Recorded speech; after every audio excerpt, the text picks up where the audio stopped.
Que pensez-vous des nouvelles évolutions concernant l'attribution des logements?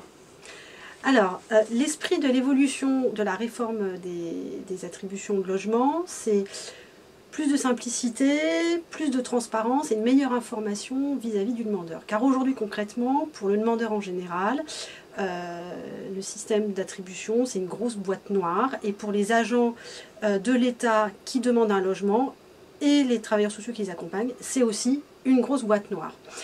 Donc il y a deux choses, il y a des évolutions qui concernent tout le monde, dont les agents de l'État qui sont demandeurs. C'est ce qui est voulu par la réforme actuelle, c'est les démarches plus simples en ce qui concerne la demande de logement social. Donc on a déjà une demande de logement social qui est unique et donc qui est régionale en Île-de-France, et prochainement dans les mois à venir il y aura l'ouverture d'un portail en ligne qui permettra les démarches par internet. Donc ça, ce sera beaucoup plus simple pour déposer une demande de logement social. Et puis à plus moyen terme, il y aura aussi le dossier unique. Donc ça, pourquoi ce sera plus simple pour les demandeurs? Parce qu'ils donneront une seule fois leur pièce et tous les acteurs du logement les verront, les bailleurs, les communes et les bureaux en charge des propositions de logement.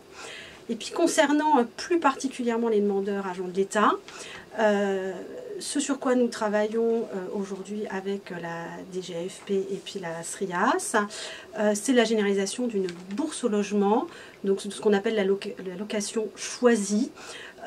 Et là aussi, ça va dans le sens de plus de transparence, puisque tous les logements qui seront vacants, l'idée c'est qu'ils soient mis en ligne et que donc les agents de l'État qui sont intéressés puissent candidater sur ces logements. Alors bien sûr, ça suppose après qu'il y ait une grille de priorisation pour départager les différentes candidatures, puisqu'on ne propose que 3 candidats pour un logement libre. Et donc, nous travaillons sur l'élaboration de cette grille de priorisation, mais dans l'esprit du respect du Code de la construction et dans l'esprit de prioriser aussi le volet social. Donc, les orientations, c'est effectivement de faciliter l'accès au logement pour les personnes qui sont dans une situation de mal logement, voire d'absence de logement.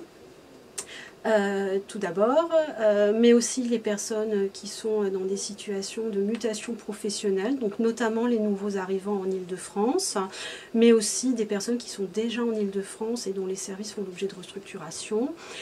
Et enfin, un axe important de priorisation, c'est les personnes qui sont victimes de violences, que ce soit dans le cadre familial, mais aussi dans le cadre de l'exercice de leurs fonctions.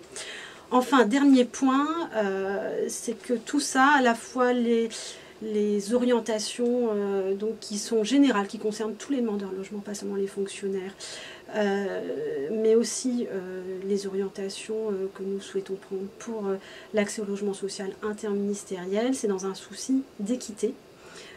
Et donc qu'il n'y ait pas forcément de ministère plus prioritaire que d'autres, mais qu'il y ait un vrai volet social dans un souci d'équité.